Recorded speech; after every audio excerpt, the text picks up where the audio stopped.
Hello, friends. This is Dave Hurwitz, executive editor at ClassicsToday.com, and we have a celebration. 30,000 subscribers to my YouTube channel. So I want to take this opportunity. Oh, here we go again. Come here. Come here. All right. Okay, Finster she loves hopping up here when I'm doing this. Then she loves hopping down when I pick her up. But what the heck? 30,000 subscribers to this channel. I am absolutely amazed. Amazed. Amazed. So is Finster. We are stunned. We are shocked. I am honored beyond belief. I really am. I'm incredibly touched. I'm emotional about it. I never thought 3.5 years ago when we started, during the middle of the COVID epidemic, that there would be an audience for me just sitting here and blabbing about music. I mean, I've always wanted to do that because I have a lot of stuff to talk about. It's all like stuck up here and it's coming out. And the idea that we can create a community of music lovers and share our enthusiasm, and you are teaching me a tremendous amount. I say this over and over again. It's an unending process. We never stop learning, do we? And you correct me and you keep me sober, and I just think it's marvelous. It's been therapeutic for me, and just a hell of a lot of fun, incredibly enjoyable, and I just hope it keeps going forever. I mean, because I'm just starting.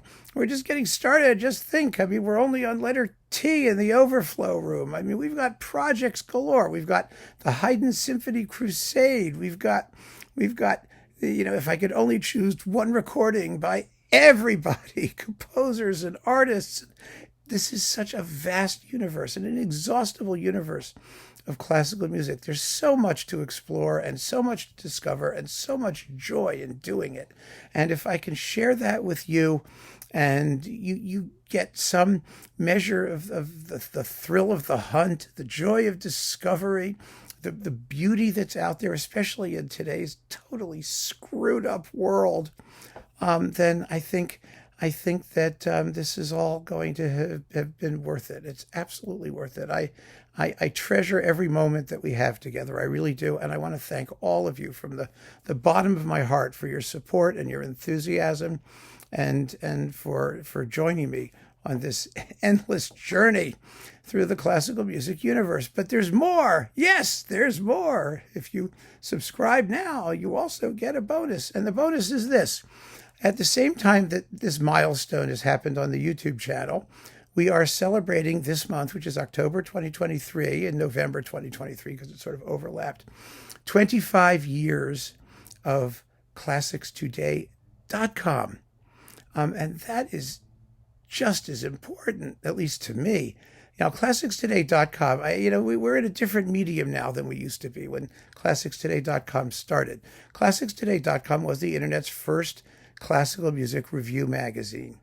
We started back in 1999. Yeah, somewhere around there, 1998. And in 1998, I think it was. And it's 25 years, whatever it is. You could do the math. And the history of ClassicsToday.com is actually rather interesting. So I want to share it with you. Right now, at least we can talk about it a little bit and get a sense of how all this stuff emerged. Because at the time ClassicsToday.com was founded in 1998, I had been writing criticism for about 20 years, 15 years, I think. 1983, yeah, about 15 years. And I'd written for every possible classical music magazine or organ around. I started writing for High Fidelity magazine, and then there were all these magazines popped up. At the same time that classical music started booming in the major labels, these magazines popped up to cover it. There were things like CD Review and Fanfare, of course, which is still out there, which I edited for a while, and Opus, and they were endless. Lots of them. I don't even remember the names of all of them. And I wrote for most of them, and I did newspaper stuff too, and whatnot. So I was writing every place that I could write as a freelancer and enjoying that very much too. It was really fun. But they all died. Every single one of them, except Fanfare's still around. But it's around more as Classics Today. It became more an online organ. Everything started moving to the internet. And the reason was because Well, two things happened. The classical music recording industry collapsed, which meant that there was no money. Labels could no longer spend a fortune in advertising with these magazines, which is what was supporting them. And so they all tanked. And then to make things even more entertaining, everything started appearing online, and nobody knew how to monetize any of that at all. Initially, when ClassicsToday.com got started, and it was, I'll tell you how it got started because, this is actually very interesting, the founder of Naxos, Mr. Klaus Heymann, decided that he needed to get more reviews. And he was entirely behind the new technology of the internet. He was a very visionary guy. And he wanted to do things online because there was endless space. And so he contacted me because we knew each other from the old days. And he contacted me, I think, because I had been a supporter of Naxos, not being beholden to the major labels. I was an independent guy, and I just reviewed what I liked and talked about what was good, and price didn't matter. It's interesting to remember just what a grip the major labels had on the classical music recording industry because they controlled the advertising budgets of the major magazines. All of them. I mean, they still do with Gramophone, for example. It's a real, and I don't say that as a bad thing. I mean, it's not like, but that's just the way it is. The people who have the money hold the purse strings, and they can control a lot of what goes on. And Klaus Heymann was really a visionary in the sense that, he's, first of all, he saw the potential of the internet, number one, and number two, he didn't care particularly, cared sometimes, but most of the time, whether it was a good review or a bad review. He wasn't interested in editorial, control. He just wanted the publicity. He understood that there is no such thing as bad publicity. And Naxos was issuing tons and tons and tons of stuff with no way to get the word out because they didn't have the budget to advertise every single title individually. That wasn't their business model. They needed free publicity, essentially. And that meant reviews. He was great about giving you product. He didn't care. You could have whatever you wanted. You could do, as long as you talked about the product in a public forum. So he asked me and my partner, David Vernier, to form ClassicsToday.com, which he agreed to fund initially. He hasn't for decades. Eventually, once we got on our feet, we found new investors. We paid off the investors. We now are completely independent. And that was the business model. And we did it. I mean, we did it. I can't believe we did it. This business, probably because there were only two of us and a lot of freelancers going around, but that meant very low overhead costs.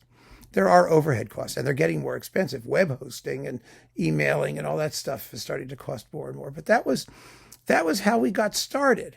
That was initially, and it was the vision of Klaus Heymann at Naxos, and he deserves full credit for that because it never would have happened without him.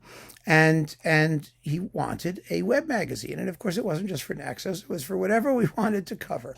And that's what we started to do.